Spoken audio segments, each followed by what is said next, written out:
Kasi po sa akin naging effective po ito kaya na-unlock po yung aking Ggives. Kaya naman gusto ko lamang po i-share ito. Madali lamang po ito, 3 steps lamang po ang inyong gagawin. And kapag nagawa nyo ito, please check po yung Gcash account nyo dahil meron po magte-text sa inyo na message na nagsasabi na pwede na kayo mag-apply sa ating Ggives. Kasi totoo naman po, malaking tulong po ang Ggives sa atin, especially kung nangangailangan tayo ng pera at for emergencies. Well, ano po itong sinasabi ko na 3 steps na dapat nyo lamang pong gawin, napakasimple lamang po. Kaya naman kung gusto niyo malaman ito, please stay tuned until the end of this video dahil tuturuan ko po kayo kung paano.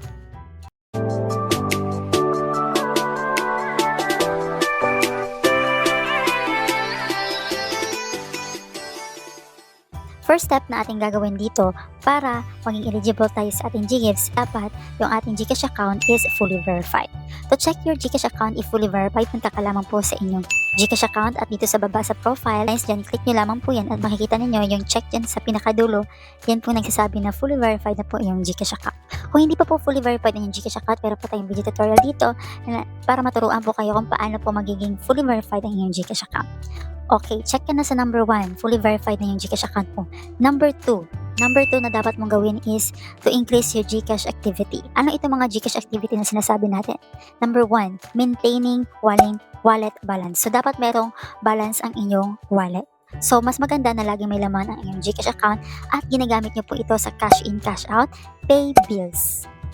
Other than that, kapag ginawa nyo po yan, ito po yung sinasabi ko noon sa aking video tutorial na mga tips and tricks para mas ma-increase niya yung ating G-score at mas ma-unlock natin yung ating features which is itong Ggives. Aside from maintaining wallet balance and paying bills, ay itong G-Save and G-Invest. So kung wala ka pang account dito sa G-Save at hindi mo pa siya na-activate at hindi mo pa nagamit itong CIMB at yung mga bank na pwede mong i-link doon, gawin mo na.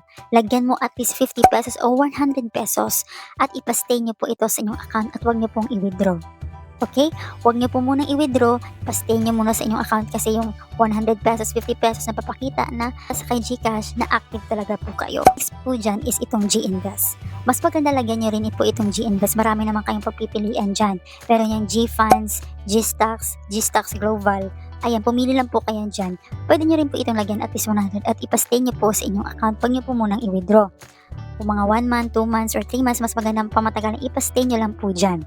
Last natin gagawin dito sa ating step 2 is to keep our account details updated. So, dapat updated yung inyong email address. So, i-update nyo talaga yan. So, dapat yan is active talaga. And now, for our last steps, sa 3 steps para ma-unlock yung ating Ggives is to maintain a good credit history.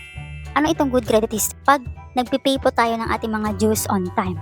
Dito sa Ggives, before tayo ma-offer ng Ggives, mag-offer muna yan si Gcash ng Gcredit. Like dito sa akin, nag-offer muna siya ng Gcredit. So, tinry ko itong Gcredit, ginamit ko itong Gcredit. At ayun nga, nagkaroon nga ako ng offer dito sa Ggives. And hindi lamang po yan, dapat gumamit kayo ng Gcredit, dapat pay just on time po kayo. Ipakita nyo kay Gcash na you have good credit history.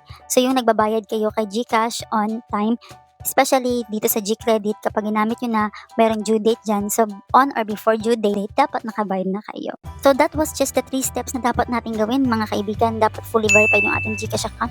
Number 2 is increase natin Gcash activity para lumaki yung ating G-score. And number 3 is to maintain a good credit history. Kapag sinunod na po ninyo yan, for sure, merong greater chance po talaga na magiging eligible po kayo sa ating Ggives. At malalaman nyo lamang po yan kasi magte-text po yan sila sa inyo. And pwede nyo rin yung i-check every now and then dito sa iyong menu, dito sa iyong account sa Gcash, yung borrow, at i-click mo yung borrow, click mo itong Ggives. At kapag meron na kayong offer, ito na yung lalabas. Meron na kayong amount dyan na ini-offer ni Gcash at pwede nyo yung gamitin. Saan natin pwede gamitin ang ating Ggives? Meron tayong video tutorial dyan kung paano natin gamitin ang Ggives. Pero itong Ggives ay pwede natin gamitin pang grocery, pwede natin pambayad ng bills, and pwede rin natin i-convert into cash. Kung gusto mong malaman kung paano i-convert into cash yung ating Ggives, kung mayroon na kayong offer, meron tayong video tutorial dito on how to convert our Ggives into real cash. Again guys, kung meron kayong mga katanungan, open po ang ating comment section at sisikapin ko po yung sagutin ng inyong mga katanungan. Kung hindi po naging effective sa inyo ang steps na ito, well at least na-try nyo po. Gamitin nyo lang po lagi si Gcash. Kasi darating talaga ang panahon na magugulat na lamang kayo magkakaroon kayo ng offer. Again, this is Det and thank you for watching.